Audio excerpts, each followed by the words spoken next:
عاملين؟ وحشتوني. فيديو النهارده بقى شويه دلع وشويه اهتمام بالنفس، وهو روتين الشاور المثالي. في فتره الجامعه زي ما انتم عارفين ان انا كليتي كانت كلها بنات، فكنا مثلا لما اخش اسلم على جروب من البنات كده تلفتني ريحه بنت هي ريحتها حلوه، ريحه مش بادي سبلاش ولا برفيوم، لا هي ريحتها حلوه وريحتها منتعشه وريحتها نظافه كده. كان الموضوع ده بيلفت نظري قوي، انه ازاي ريحه الشاور بتاعتها هي مستمره معاها لباقي اليوم، او ان هي نازله الجامعه وهي ريحتها هي حلوه كده لفتره طويله. يعني مثلا انا لما باخد شاور خلاص بعدها ب5 دقايق الموضوع عادي، خلاص ريحتي بترجع طبيعيه جدا. ريحه الفريش والشاور مش بتفضل معايا كده لفتره طويله. فبعد بحث وبعد تجريب لفتره طويله، وان انا كل شويه ادخل حاجه جديده على روتين الشاور بتاعي، توصلت لروتين الشاور المثالي. وانتوا عارفين طبعا ما ينفعش اتوصل لحاجه كده من غير ما اشاركها معاكم. فلو انتم مهتمين تابعوا الفيديو، ما تنسوش تحط لايك للفيديو، تنزلوا تحت تعملوا سبسكرايب عشان نوصل 15000. وعلى فكره هانت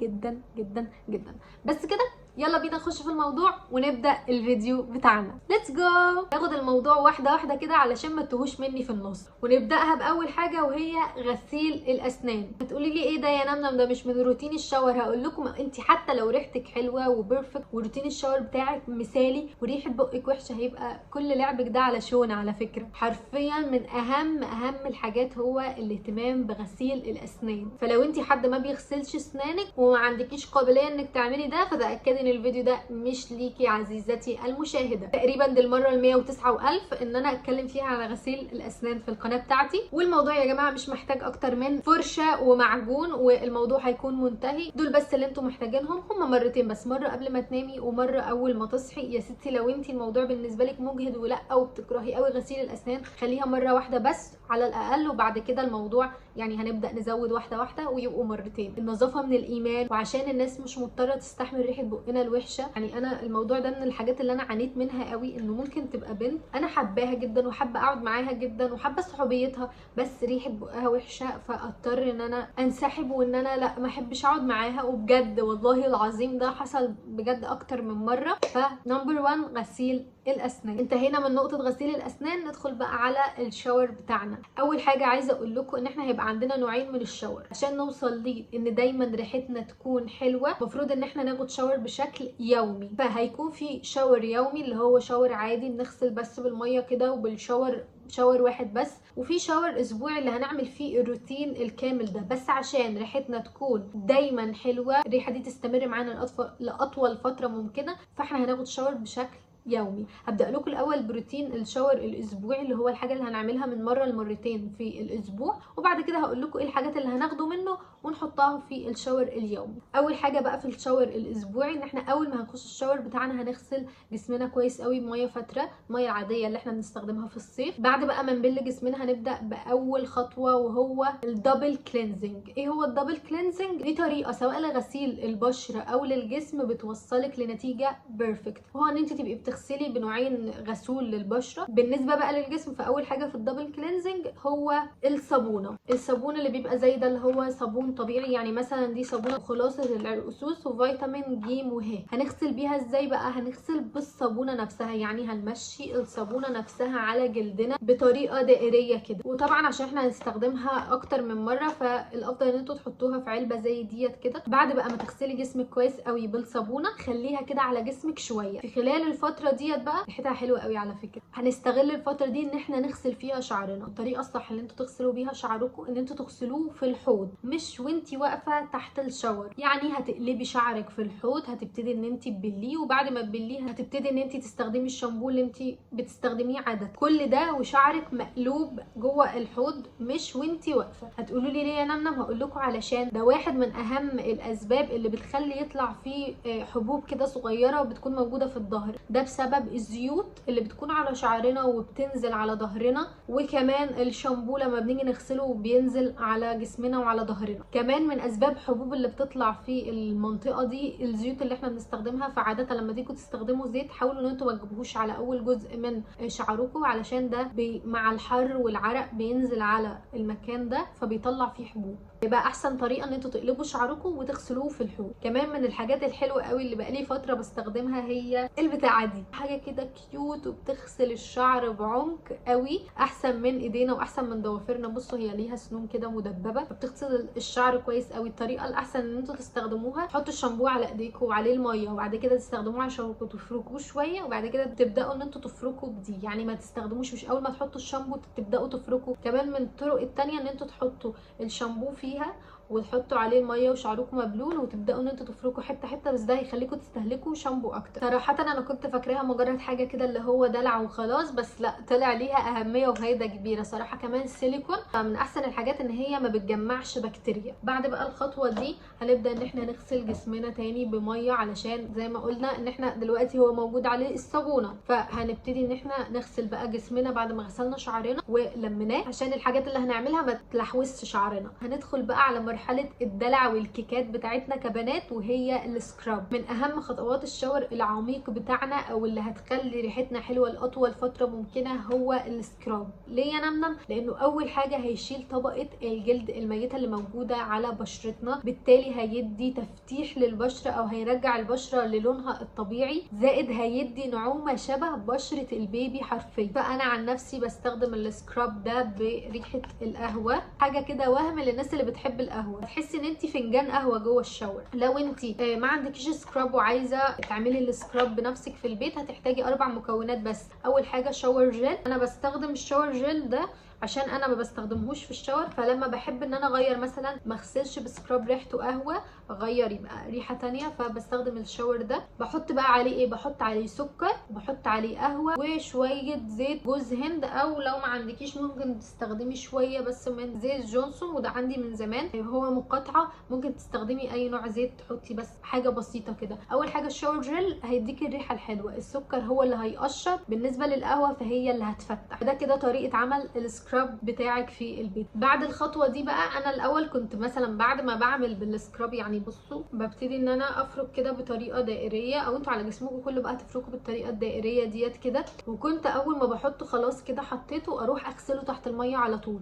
فلا، المفروض ان انت لما تفركيه كده وتحطيه على بشرتك تسيبيه من 10 ل 15 دقيقه على جلدك. اقوم اغسل ايدي وارجع لكم تاني. A few moments later. غسلت ايدي. وقفنا بقى لحد فين؟ عشان انا نسيت انه هراجع الفيديو واشوف وقفنا لحد فين. اوكي، زي ما قلت لكم بقى ان احنا هنسيب السكراب ده على جسمنا مده من 10 ل 15 دقيقه. بعد كده هنبتدي ان احنا نغسله برده بنفس الميه الفتره اللي بنستخدمها من اول الشاور. طب السكراب ده هنعمله كل قد ايه؟ هنعمله من مره لمرتين في الاسبوع، يعني مره اخر الاسبوع في الشاور العميق ومره في الشاور اليومي. هنعمله مثلا في نص الاسبوع كده مره. تمام يا نمنم، غسلنا السكراب بتاعنا. ندخل بقى على بقيه الدبل كلينزنج اللي احنا ابتديناه بالصابونه في اول الفيديو لو فاكرين. ومن احسن الشاور جل اللي انا استخدمتها بجد هو الشاور ده من مود.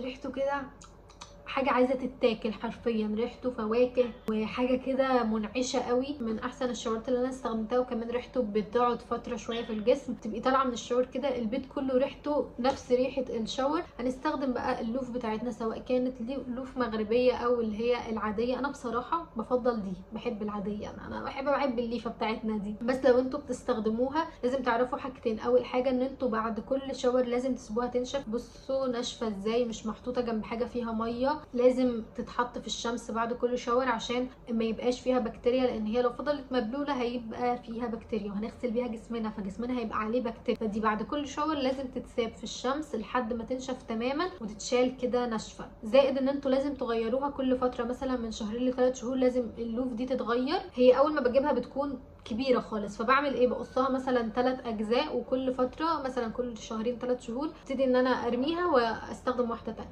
فجيبوا واحده بس وقطعوها الاجزاء حسب استخدامكم واستخدموها بقى زي ما قلت لكم. وممكن تستخدموا اللوف المغربيه برده حلوه قوي، بتشيل الجلد الميت، من احسن الحاجات يعني اللي بتشيل الجلد الميت. كده نكون عملنا الدبل كلينزنج بتاعنا وغسلنا المره الثانيه بالشاور بتاعنا، وده اللي هيساعدنا ان احنا نخلي ريحتنا حلوه لاطول فتره ممكنه. بعد كده هنبتدي ان احنا نغسل جسمنا بقى من الشاور ده كله، وننتقل من الشاور بتاعنا للمرحله الثانيه. طبعا احنا مخلصناش لحد كده، لسه باقي جزء صغنون قوي، الترطيب. ويا جماعه عشان تريحوا نفسكم هاتوا المجموعه دي، مجموعه مجموعة لونا بتاعة الترطيب، وكده هتبقوا عملتوا كل الترطيب اللي جسمكم محتاجه. بالنسبة للترطيب اليومي فبستخدم ده، وده ملطف. بصوا الجلد شربه حرفيا في ثواني. بالنسبة بقى للأجزاء الناشفة قوي في جسمنا او زي كعب الرجل، اختراعين مفيش احلى منهم دول. انا استخدمته وخليت ماما كمان تستخدمه، وبجد هي عشان عندها الجزء ده في رجلها ناشف اكتر مني، فحبيت اشوف النتيجه عليها اكتر. حرفيا يا جماعه وهم، هي نفسها حست بالنتيجه، قالت لي انا حاسه ان لا، حاسه ان رجلي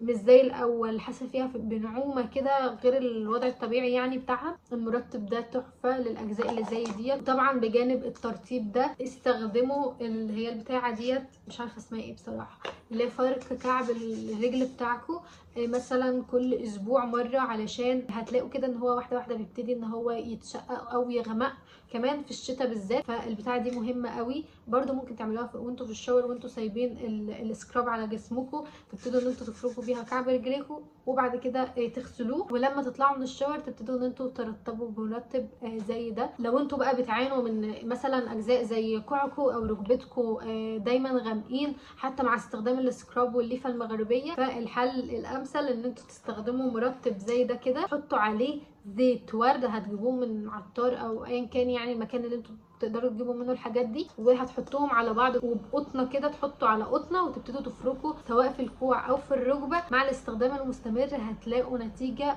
بيرفكت عن تجربه. فده كده بالنسبه للترطيب والمجموعه لونا. نخش بقى في اخر خطوه او خطوتين، خلاص قربنا نخلص، وهي مرحله الديودرنت، وكمان معاها كده حاجه بسيطه وهي البادي ميست. الديودرنت واهميه الديودرنت في الحر وفي التلزيق اللي احنا موجودين فيه ده، احسن الطرق طبعا بعد الشاور بتاعكم تبتدوا ان انتوا اول حاجه تحطوها هو الديودرنت، وبعد كده تسيبوها تنشف مثلا على مده 10 دقائق. خلال الفتره دي طبعا انتوا هتبقوا قاعدين تعملوا بقى مرحله الترطيب اللي احنا لسه متكلمين عليها. على ما يكون الديودرنت نشف، بالنسبه للبادي ميست فبقى رشه كده في الاماكن دي، ننتعش في مناطق النبض بتاعتنا وبس كده. حرفيا ريحه حلوه، انتعاش، فتره تدوم لاطول فتره ممكنه. بعد روتين الشاور اللي انا قلت لكم عليه ده، الريحه بتفضل في جسمكم لمده 3 ايام حرفيا. يعني انا كل فتره كنت بجيب حاجه من الحاجات دي وابدا ادخلها في روتين الشاور بتاعي، فلما بقيت المجموعه كامله بقيت اتابع الريحه بتاعتي. مثلا اصحى من النوم، ده الريحه بتاعتي لسه موجوده وريحه الشاور لسه موجوده فيها، مع اني مستحميه امبارح العصر مثلا، فلاقي ان الريحه فضلت موجوده من يومين ل3 ايام.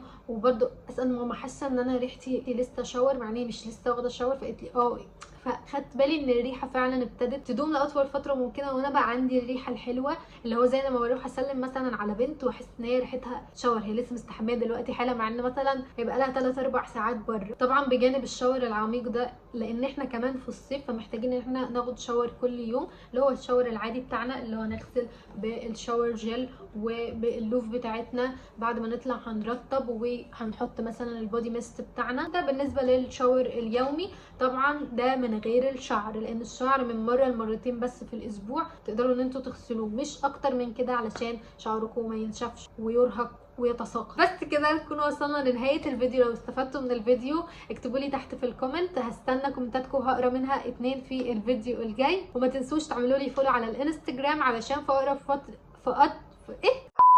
اقرب وقت ممكن هعمل لكم فيديو اسئله واجوبه، وهاخد اسئلتكم من هناك على الانستجرام، ففولو على الانستا. وكمان ما تنسوش لو انتوا اول مره تشوفوني فهاي انا نمنه، واشتركوا في القناه وحطوا لايك للفيديو عشان تقدروا تشوفوني في الفيديوهات الجايه. وبس كده، بحبكم جدا جدا جدا، ويلا باي.